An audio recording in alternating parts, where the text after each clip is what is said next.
si Kimberly and nandito tayo para magbigay ng saya and tulong sa mga batang may cancer. Kasama ko nga pala si Moxie TV. Hello guys, kakarating lang din namin dito at sobrang nakakatawa dahil hindi lang kami ang nagbigay ng tulong sa mga bata, sa mga may cancer, yung mga lumalaban sa cancer. Marami rin ibang mga charity.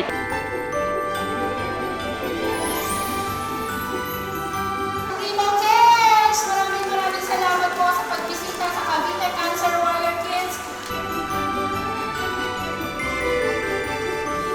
Nakakatuwa lang na ano, ang daming dumadating na tulong. Sunod-sunod din, no? Yung sumula na pagdating Tuloy-tuloy lang. hanggang ano, palabas na tayo, ang daming dumadating. Hindi, marami pa. Doon ngayon, meron po. Thankful lang kami sobrang ano, nabigyan kami ng chance na ano, na maging parte nitong ano, charity na to. Yes, tama. Yes. Pero yung mga mami nila, syempre maalala tayo. Grabe yung mami. Grabe yung tsaga ng mga magulang Oh, yan. grabing laban yung ginagawa nila. Grabe yan, simulat pagpangalak hanggang ano, no?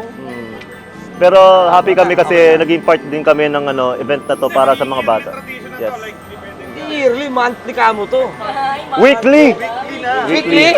Sa lahat ng mga ano, lahat ng mga merong ganitong ano, event, Sabihan nyo lang. Oo, ang Yes. Primo Cares is ready to blow. Ayan, maraming salamat. Nasa ano nga pala tayo, no? Nasa Dasmariñas. Salamat sa CCWK for letting us na makapagbigay ng konting tulong sa mga bata. Thank you so much. Primo Thank Cares! you. Primo Cares, Scatter the Love. Scatter the love! Scatter the Love! Scatter!